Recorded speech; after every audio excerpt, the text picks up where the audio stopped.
to 6 and 6, where we cover 6 stories from around the world in 6 minutes or less. With that said, start your timer.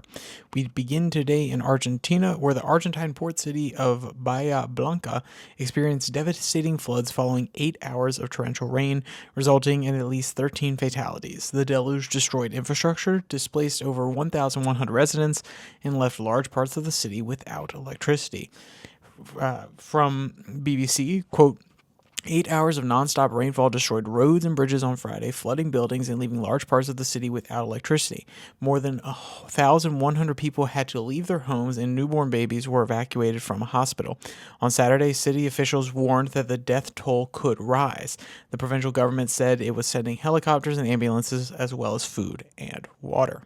Next, we go across the Atlantic to Nigeria, where, quote, Nigeria's Economic and Financial Crimes Commission, the EFCC, reported recovering nearly $500 million in proceeds of crime over the past year, marking it as the most successful year since its inception. The agency also secured over 4,000 criminal convictions. Quote from Reuters, Nigeria's Economic Crimes Commission said it recovered nearly $500 million in proceeds of crime last year and secured more than 4,000 criminal convictions, its highest since Africa's biggest energy producer, Nigeria. The Economic and Financial Crimes Commission, Nigeria is ranked 140 out of the economic security rating of different countries around the world. Next, we go to the U.S., where Becky Burke, a 28-year-old Welsh traveler, was detained by U.S. immigration authorities over a visa misunderstanding, leading to an 11-day detention. Her father emphasized the importance of thoroughly understanding visa requirements to avoid similar situations. From BBC, quote, Becky Burke, 28, has spent 11 days in U.S. Immigration and Customs Enforcement Processing Center in Washington State and was also denied entry into Canada over a visa mix-up. Her father, Paul Burke, has urged travelers to be very careful about their visa requirements.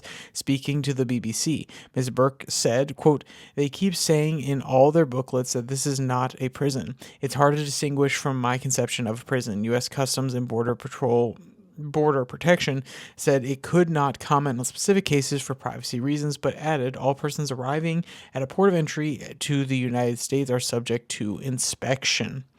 Next, we go across the ocean to the Philippines, where former Philippine President Rodrigo Durante stated his willingness to face arrest if the International Criminal Court issues a warrant concerning his controversial anti-drug campaign, which resulted in thousands of deaths. From Reuters, quote, former Philippines President Rodrigo Durante said in Hong Kong that he was ready for possible arrest amid reports the International Criminal Court was poised to issue a warrant over his year-long war on drugs. The war on drugs was the signature campaign policy that swept Durante to power in 2016 as a maverick, crime-busting mayor who delivered on promises he made during vitriolic speeches to kill thousands of narcotic dealers.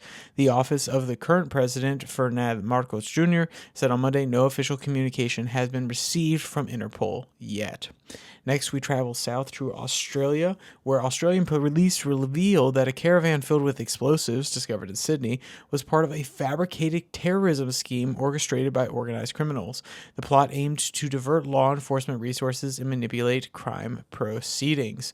And from our friends over at BBC, quote, a caravan found packed with explosives in outer Sydney earlier this year was part of a fabricated terrorist plot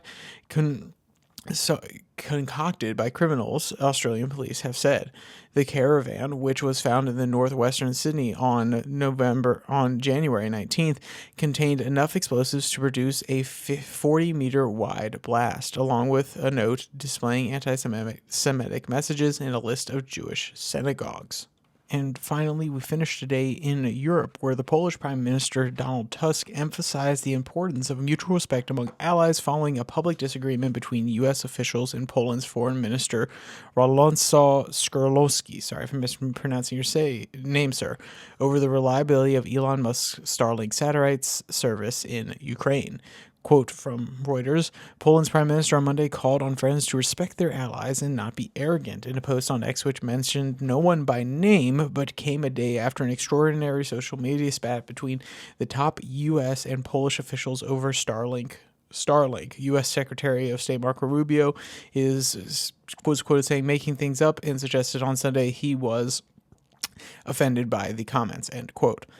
And if you want to read any of today's articles in whole, you can find all the links in the description below that like and subscribe button. Also down there, you can find the podcast on Spotify, Pocket Cast, Podvine, as well as the Twitter handle @YourDailyFlip, where I post links to all the videos, the ones that come out on Tuesday and Thursday like this, or the US-based podcast on Monday, Wednesday, Friday over there, so you can go directly to it.